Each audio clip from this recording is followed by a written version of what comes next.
So here's a question. Could you do a vlog about paleo again? The CrossFit community is heavily promoting the paleo and zone diet. The goal is optimal fitness. I was searching if there's any truth to it. They basically eat little to no starches and still thrive. Okay, let's check it out. So who have we got on the paleo list? We got Lauren Cordain. Let's check out Lauren.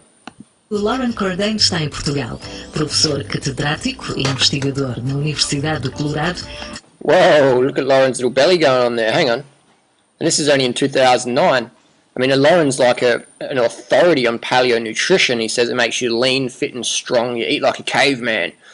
Well, looks like Lauren's belt is holding his pants up because maybe you should tuck that stomach in a bit more so people like me won't ridicule him. But again, this Lauren's, I'm sure he's a nice guy. This is just a physiological assessment because, hey, if you write books about diet and nutrition and talking about primal fitness, then you've got to expect people to put the spotlight on you. And today I'm putting the spotlight on Lauren Cordain. Verdict, fat. Lauren Cordain, his partner in crime is Joe Frail, and I'm a big fan of Joe Frail. I've been reading his books for literally 12 years about cycling training, and he's got some amazing concepts. I currently ride the midfoot cleat position on my bike, and I think Joe is a genius when it comes to sports physiology. When it comes to nutrition, Joe didn't drop the ball. He never had it to start with. So basically, the premise is, 10,000 years ago, we changed our diet, processed foods, you shouldn't eat them. And they're going about, you shouldn't eat processed foods, but you can buy commercial products such as Ultra Fit Recovery, but don't eat processed food because that's bad, but this is good because we sell it, we make a commission, maybe, and then you can eat a banana, or some little bit of glucose powder, such as Carbo Pro, but hey, you don't eat processed food. So we're sending out mixed messages here. Then we've got protein powder. Then we've got whey powder. We've got salt. I mean, paleo crew didn't have pinches of salt back in the day. No, the only sodium they got was from their food. It wasn't added. So it's, again, very confusing. And now he says to consume non-optimal foods such as pasta, bread, bagels, rice, corn, other foods rich in glucose. I mean, because you can't eat fruit. But perhaps you can. Perhaps the perfect stage 4 foods are raisins, potatoes, sweet potatoes, and yams. Yet, we have the original poster saying they basically eat little to no starches and still thrive. What we do see is these people do not follow what they preach.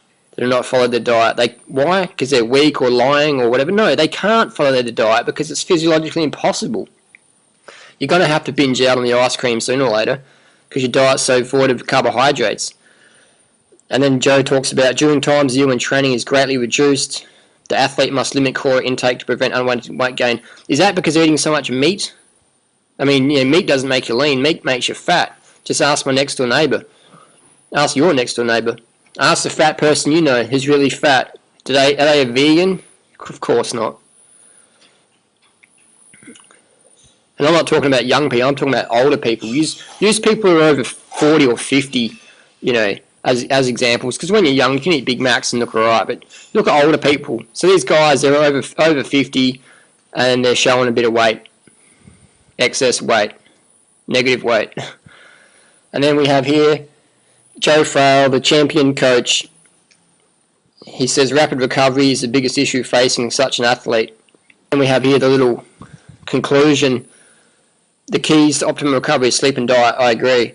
Even though we recommend that everyone eat similar to what our Stone Age ancestors ate, we realise that nutritional concessions must be made for the athlete who is training at high volume in the range of 10 to 35 hours a week. So we're saying that Stone Age diet's the best, but if you're an athlete, you can't do it and you've got to make concessions. While it's not impossible to recover from such training loads in the paleo diet, it is somewhat more difficult to recover quickly. But modifying the diet, you can do it. You know what I mean? So again, this is our original poster, this guy here, he's thinking that these people are doing little starches to no starches. But the reality is you can do that, but even in Joe Frail's own words, you will not be able to recover quickly. It's somewhat more difficult to recover quickly when you're following the paleo diet unless you add in more carbohydrates. So Joe Frail says it himself. You know, Joe Frail, what's his diet like? And again, we've got our original poster saying, oh, the CrossFit crew eat no or little starches and still thrive. Let's look at what Joe Frail eats. Coffee for breakfast. Last time I checked, cavemen didn't drink coffee. Last time I checked, they didn't have oil either. Last time I checked, farmed turkey was not around then. So we've got 22 grapes. I mean, who counts their grapes? I certainly don't. I count them by the kilo, not by the individual things. Fish oil capsules. Hang on. They weren't around in Paleo days. Cliff Bar wasn't around in Paleo day. That's carbs. So we've got carbs, carbs, carbs, carbs, Coca-Cola. Carbs, carbs, carbs, carbs, carbs. Black rice, carbs, beer, carbs, brownie, carbs, and more fish oil. So basically it's a high carbohydrate diet. It's pretty low in fat. It's pretty low in protein as well. I've done the math on this one and I came up with about 73% calories coming from carbohydrates, and it was about 15% roughly each for fat and protein in terms of total calories. So again, our original poster assumes they basically eat little and no starches and still thrive. But we see Joe Frail, who is the co-author of the Paleo Diet for Athletes. This is what Joe's really eating, and I applaud Joe for his transparency because I think he's a great guy. Coffee, oil, you know, fish oil tablets, Cliff Bars, Coca-Cola. You know, I mean, these people are just, you know, interesting. Beer, brownies, and more rice. So, you know, I think my tip for Joe would be to add more carbohydrates, more fruit in, and he wouldn't need the beer and the brownies and the coffee to wake up. And then we have Sean Croxton. Sean Croxton, this is Sean here. He goes by the 80-20 rule. 80% of it do it right and 20% do whatever. So Sean's enjoying his 80-20 rule there. This is Sean's website, undergroundwellness.com, very popular forum. And Sean says only eat fruit if it's in season. And when it's not in season, guess what's in season? My Protandium. What is that? That's an antioxidant supplement. You know, so again, it says it's got more than oranges or wine. You know, so again, these people are saying don't eat too much fruit because it's got too much sugar in it. But hey, man, my supplements are always in season. And, you know, Sean said you can't be a vegan because you won't get enough protein, you know, blah, blah, blah. And in actual fact, Sean's not even that muscly. I know vegan bodybuilders who have more muscle than Sean. So he sells meat and he also sells protein powder. But, you know, you can't get enough protein as a vegan, so eat meat and buy the protein powder. Interesting. And then we have good old Mark Sisson, health guru Mark Sisson. Now, Mark promotes a high-fat, low-carb diet for weight loss. And he says that's the secret. But when we scour on the internet, we see that other secrets are at. So I'll share a painless diet tip. One of my big secrets of maintaining a lean body is eating a massive salad for lunch. And he says this will only set you 300 or 400 calories. The great thing is that I feel like I'm picking out because I'm getting so much filling, dense food. Vegetables leave you feeling stuffed. So how come Mark has to eat foods that are high volume, low calorie if his high fat diet of chickens and ostriches and stuffed pig legs makes you lean? Interesting. So Mark's on a bit of a calorie restriction thing as well. But let's look what Mark eats during the day. Hey, we've got more coffee. These paleo guys love their coffee. Starbucks, anything extra bold. Teaspoon of sugar, whipped cream. I mean, that's really paleo. That's primal. It's not paleo, it's primal. Another marketing term. I mean, coffee's really primal. Whipped cream's primal. Refined sugar's primal. Breakfast, 3 scoops of vanilla cream, primal fuel. Did they even use the word vanilla cream back in primal days? You know. And so a bit of frisbee, awesome. And lunch, eggs, macadamia nuts. So Mark's following a pretty low carb, high fat diet here. Big cup of coffee again. I'd need a big cup of coffee too if I was eating that low carb. Handful of cherries. Handful of cherries. This is how fruit phobic these guys are. But, you know, a glass of Cabernet, that's okay. More chocolate, primal fuel, because that's really primal. That's what they had back in the day, wasn't it? Caveman days. And Sonoma Cura, they had that in this. They had butter in the Paleo days, didn't they? Not. More coffee, more primal fuel, supplement powders. Snack, half a tin of sardines. Who eats half a tin? You know, I think if you're going to eat a tin of cat food, you may as well eat the whole thing. It's 2 glasses, sir. Who needs dessert? Sounds like Mark's getting hungry for some sweets there. Admit that I picked at a few potatoes too. Again, our original poster thinks they basically eat no or little starches and still thrive. So what we're seeing is we're just seeing people who are running on stimulants and having, you know, bit of alcohol and coffee and potatoes on the side, you know. Interesting. So I hope that makes sense. Back to Joe Frail.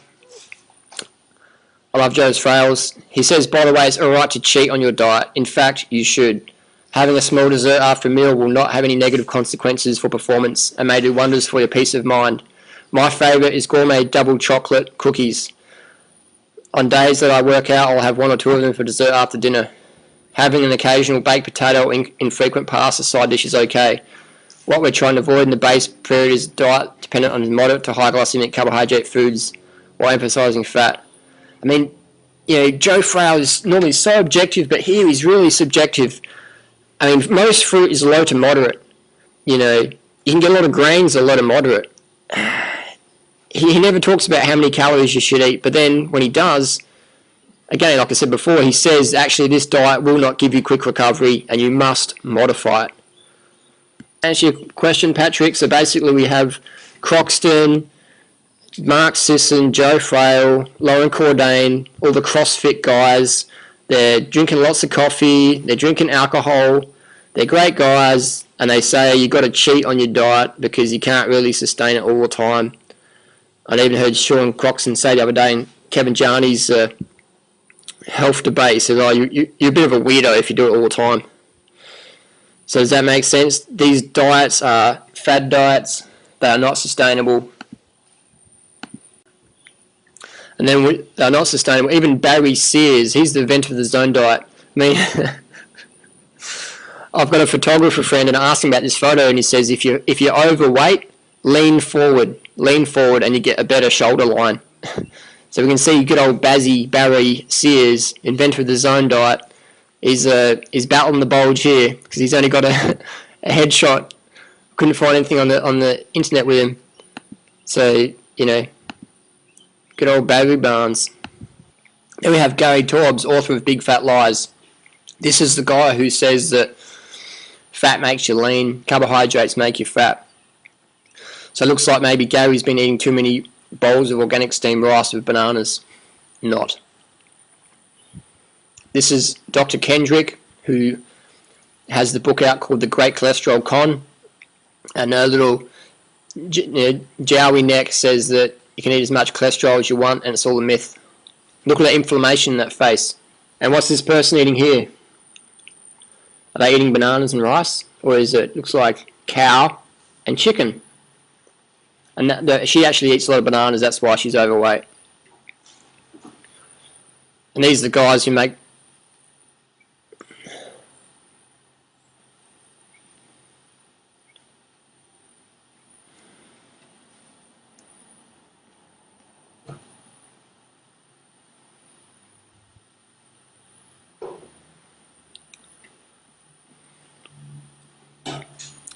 And what's this guy eating? Well, he's cooking up some bananas there. He's not cooking up meat. And we have Daniel Vitalis, another fruit phobic. He's growing a little bit of keg there. And this is David Wolf, the guy who says bananas are bad for you. Looking pretty out of shape as well.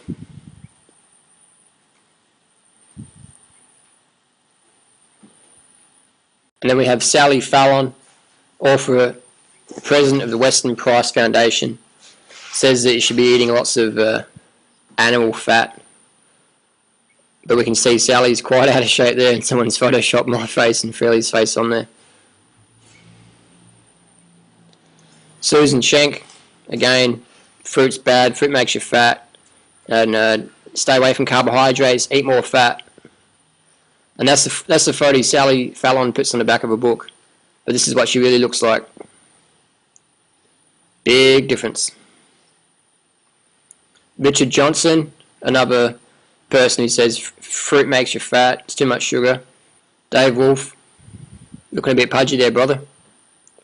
Fruit's bad, don't eat bananas, got chocolate. This is a guy that's into raw foods, meat style, says fruit's bad. I'm not sure what to say about that one. Here's a paleo dinner. Because you can't be a vegan. Got to eat animal fat and protein and some vegetables there. And this is a casualty from someone working in the meat industry. Sliced fingers. Ouch. That's a Western A Price meal of some sort of fat and blood. And that's Daniel Vitalis again. Would you take this guy seriously? And this is Leah Keith. You know, she's so fatigued, she's got the tree holding her up. And she says that you can't eat, if you lived on tree fruits alone, you'd literally be dead in 2 or 3 months.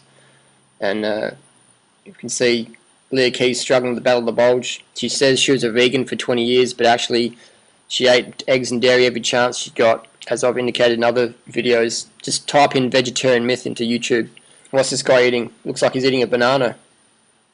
And then we have Scott Jurek, who's like an ultra marathoner, high carbohydrate, long time vegan. He blows the myth that carbs make you fat. Got Kevin Park, another vegan athlete, high carb. Scott Jurek there smashing the US 24-hour running record last year. Carl Lewis, vegan. Dave Zabriskie, vegan. This guy here. This is Noah Hannibal. He's a 2010 Australian heavyweight bench press champion, so he could outlift Sean Croxton, Mark Sisson, Paul Chek, all those guys, man. He's been a vegan for 17 years. So that's interesting. Rob Bigwood, he's a character. He's an arm wrestler. Don't steal his tofu burger. Chris Califaro, raw vegan bodybuilder. Dr. Ruth Heinrich, one of the most successful triathletes ever. Scott Spitz, he's a 2:25 marathoner. You got Brendan Brazier, author of the Thrive Diet, professional Ironman triathlete. You got Mike Mailer, vegan kettlebell dude. You got Tim Van Orden from runningraw.com. Tim Van Orden recently got 4th in the Empire State Building Run-Up, which is the premier building runs in the world. So he got 4th, not in his age group. He got 4th overall. I think he's obviously 42 now, Timmy is. Got an Israeli vegan bodybuilder, Ayel. Nathaniel Jackson. Another German bodybuilder. You got Mike Arnstein, 228, Boston. You got Six Pack Seb from California. You got Doug Graham here. So Doug Graham, like people say, oh, you guys are young, you guys run marathons, blah, blah, blah. Okay, fair enough. Here we go, we've got Doug Graham. So he's up there with Joe Frail and Lauren Cordain and Mark Sisson and all those guys in terms of age. But look at him, man, he's in the best shape. And I can guarantee you he's not taking human growth hormone. He's not taking steroids. He's not taking Dynabol. He's not having plastic surgery on his mouth. This is Doug, man. Doug Graham. The dude that eats the most fruits and veggies out of anyone in the world. So if anyone says that fruit makes you fat or whatever, or fruit makes you emaciated or whatever, just look at Doug. If someone says fruit rots your teeth, Doug's got all his teeth in, man. So there's some examples there for you. So judge by results versus theory. And whenever someone's got some little plastic gimmicky bullshit to sell you, maybe just question them for a bit and say, can I do this diet without buying your stuff? And if I can't, maybe it's just not as paleo or as primal as you think.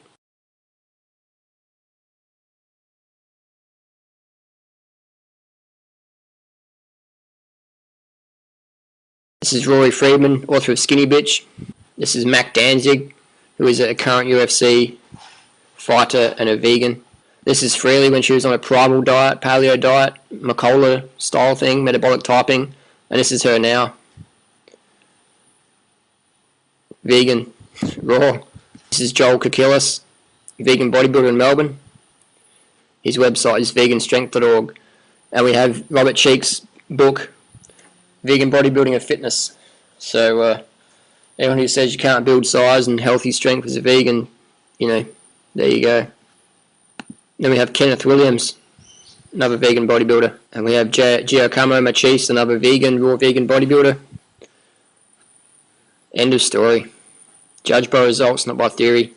The CrossFit crew got some good training tips, but when it comes to nutrition, man, those crew wouldn't have a clue because they're cheating on their diets, they're using stimulants, they're just confused as, and they say vegan is dogma. I'll tell you what dogma is. Dogma means opinion. Dogma is a Latin word for opinion.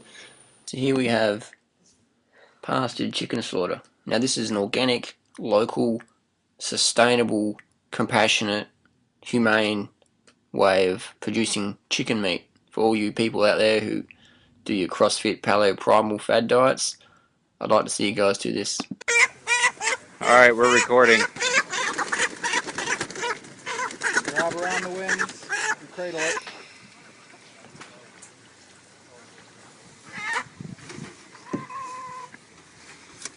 Oh, I've got it flipped around, don't I?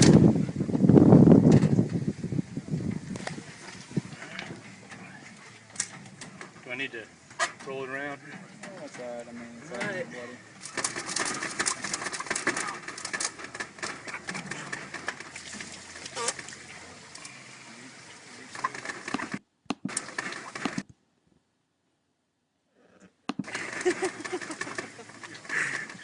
Good cut, huh? Not bad.